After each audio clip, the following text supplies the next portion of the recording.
Naranasan mo na ba na ipinalit ka sa iba? Yung tipong labis-labis ka nasasaktan, yung lagi ka na lamang naiiyak dahil labis ka nasasaktan sa kanyang ginawa.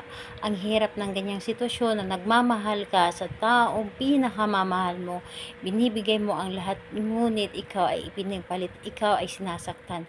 Gawin natin ito para ma-realize niya lahat ng mga ginagawa niya sa iyo. Hello mga guys, kumusta kayo? Panibagong araw, panibagong video na naman tayo. And sa araw na ito ay isa na namang video ang aking ituturo sa inyo na simpleng gabay o simpleng pamamaraan na makakatulong sa atin. At bago ang lahat, gusto ko lang mag-disclaimer sa mga taong hindi naniniwala at hindi gusto ang mga kagaya nitong video. Please skip this video at maghanap kayo ng videos na gustong gusto nyo, dahil ang video na ito ay para lamang ito sa mga taong naniniwala and gusto mag-try. Sa lahat po ng mga nagko-comment dito sa aking video, dito sa loob ng aking channel, mag-iingat sa lahat ng mga nagre-reply sa inyo na dinadala kayo sa kanilang WhatsApp mo app upang makaiwas po tayo sa scam.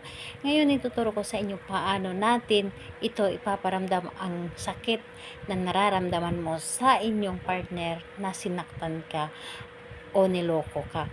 So dito po is kailangan natin dito ng larawan ng inyong target ni ex, or yung own pa rin kayo ngunit niloloko ka. So kailangan natin ng larawan niya, yung photocopy dapat, hindi pwedeng nasa cellphone. And kailangan din natin dito ng baso or di kaya garapon. So dapat po ay babasagin dapat na baso or garapon. Kailangan din natin dito ng kandilang pink or pula.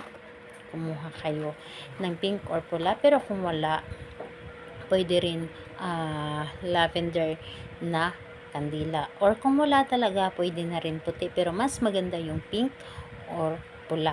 So ayun, yun ang dapat nating ihanda. Syempre, yung ating panindi, and kailangan na siguraduhin mo sa iyong sarili na gusto mo siyang gawin, and buo po dapat ang iyong loob dito sa paggawa at naniniwala ka, hindi ka nagdududa, at isipin ninyo na gusto ninyo na maramdaman ito ng inyong taong minahal ngunit sinaktan kayo. So ngayon, kapag ready ka na, kunin mo ang kanyang larawan.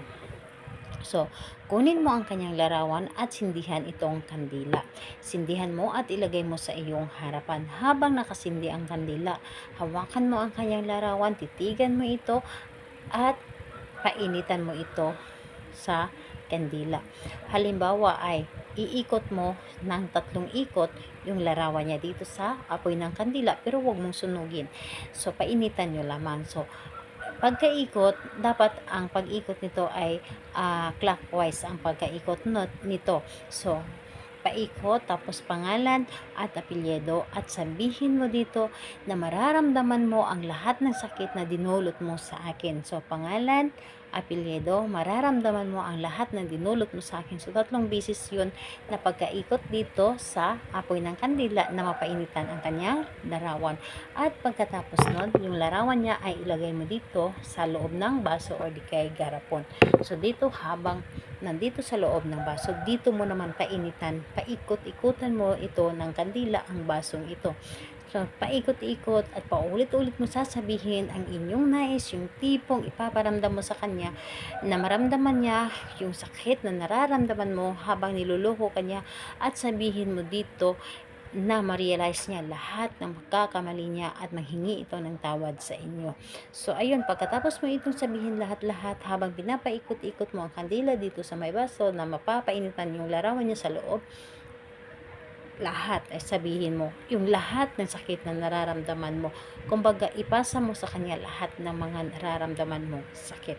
So ayun, pagkatapos mo itong gawin, patayin ang kandila at itago ang garapon or baso na ito sa kasulok-sulukan ng inyong bahay, yung hindi maaarawan, hindi masisinaga ng ilaw.